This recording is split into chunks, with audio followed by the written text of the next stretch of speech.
Assalamualaikum warahmatullahi wabarakatuh. Perkenalkan, nama saya Fadila Firdausa. Saya akan memaparkan hasil penelitian penugasan kelompok kami yang berjudul Pengaruh Grouting Mortar untuk Mencegah Buckling pada Profil Baja Ringan. Adapun anggota kelompok kami adalah yang pertama saya sebagai ketua, lalu ada Ibu Sri Rizky Artini, Bapak Ahmad Sapawi, lalu Bapak Puryanto. Latar belakang yang kami ambil dalam penelitian ini adalah yang pertama, baja ringan merupakan salah satu jenis material yang saat ini mengalami perkembangan yang sangat pesat. Keuntungan dari penggunaan baja ringan sangat banyak, salah satunya yaitu beratnya yang ringan sehingga serta mutu baja yang tinggi. Hal ini menjadi nilai tambah bagi material baja ringan. Namun salah satu kekurangan pada profil baja ringan adalah lemah terhadap efek buckling atau tekuk, sehingga diperlukan bahan pengisi tambahan agar baja ringan memiliki tahanan terhadap buckling atau tekuk. Rumusan masalah. Untuk mendapatkan hasil dari kuat lentur yang maksimal dan mengurangi efek buckling pada baja ringan dengan mengkombinasikan material baja ringan sebagai balok dan material mortar sebagai bahan pengisi atau grouting balok. Metode penelitian yang pertama adalah studi literatur, yang kedua menentukan capaian dan target, yang ketiga menentukan variasi benda uji yang akan dibuat, yang keempat persiapan alat dan bahan, yang kelima pengujian sifat fisik, yang keenam pembuatan benda uji, yang ke-8 pengujian mortar, selanjutnya pembuatan benda uji balok baja ringan yang digrouting mortar, yang terakhir pengujian lentur, dan yang terakhir adalah evaluasi dan pelaporan. Variasi benda uji yang dibuat adalah yang pertama, kami menggunakan dua variasi jenis baja ringan, yaitu jenis galvalum dan aluminium. Untuk variasi mortar kami menggunakan masing-masing jenis baja ringan dengan variasi mortar 1:1, 1:2, 1:3, dan 1:4. Variasi sengkang yang digunakan adalah yang pertama tanpa sengkang, 2 sengkang, 3 sengkang, 4 sengkang, dan 5 sengkang. Ini adalah foto pembersihan agregat halus. Lalu ini adalah pembuatan benda uji mortar. Dapat dilihat pada video. Lalu selanjutnya adalah pengujian selam mortar. Dapat dilihat pada video.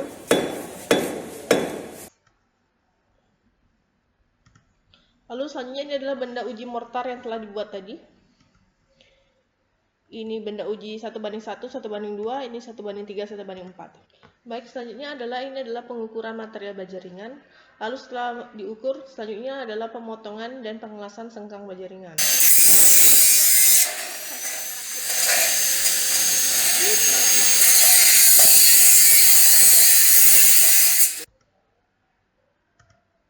Lalu ini adalah hasilnya.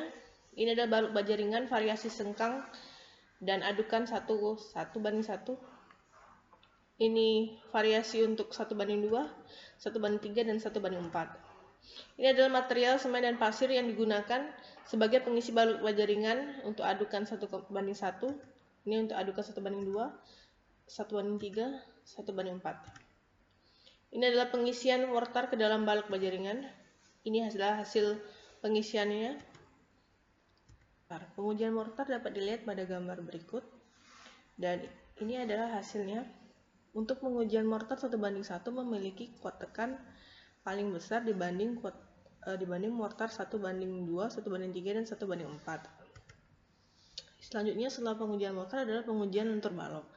Pengujian lentur balok ini dilakukan menggunakan satu titik beban seperti terlihat pada gambar.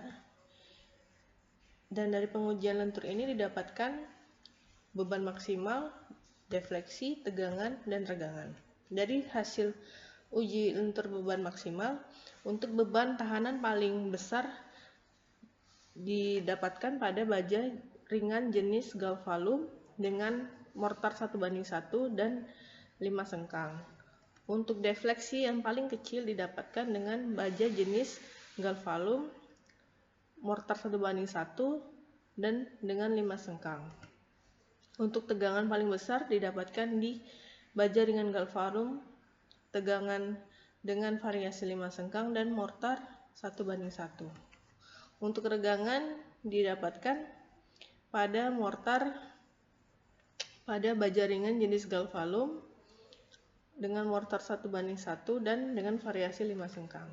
Kesimpulan, semakin sedikit bahan pengikat atau semen yang digunakan maka mengakibatkan kuat tekan mortar yang mengalami penurunan. Yang kedua, dari hasil pengujian untuk tahanan beban yang paling besar dimiliki oleh balok baja ringan jenis galvalum dengan variasi 5 sengkang dan di grouting mortar 1:1. Yang ketiga, pengujian lanjutan paling kecil dimiliki oleh variasi balok baja ringan jenis galvalum dengan variasi 5 sengkang dan digeruti mortar 1:1.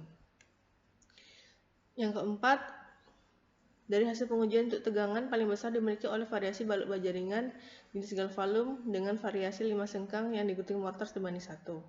Yang kelima, dari hasil pengujian untuk tegangan yang paling besar dimiliki oleh variasi balok baja ringan jenis galvalum dengan variasi 5 sengkang yang digeruti mortar 1:1. Yang terakhir, dari hasil pengujian didapatkan bahwa balok baja ringan dapat dijadikan balok non-struktur atau balok yang bukan struktur utama konstruksi. Setelah melakukan penelitian ini, tim membuat luaran publikasi berupa 1. Jurnal Nasional Terakreditasi Sinta 3, di mana Jurnal Rekayasa Sipil Universitas Brawijaya telah publis pada bulan Oktober. Yang kedua, luaran berupa proceeding pada First 2020. Demikianlah paparan dari kelompok kami. Lebih dari kurang saya minta maaf. Wassalamualaikum warahmatullahi wabarakatuh.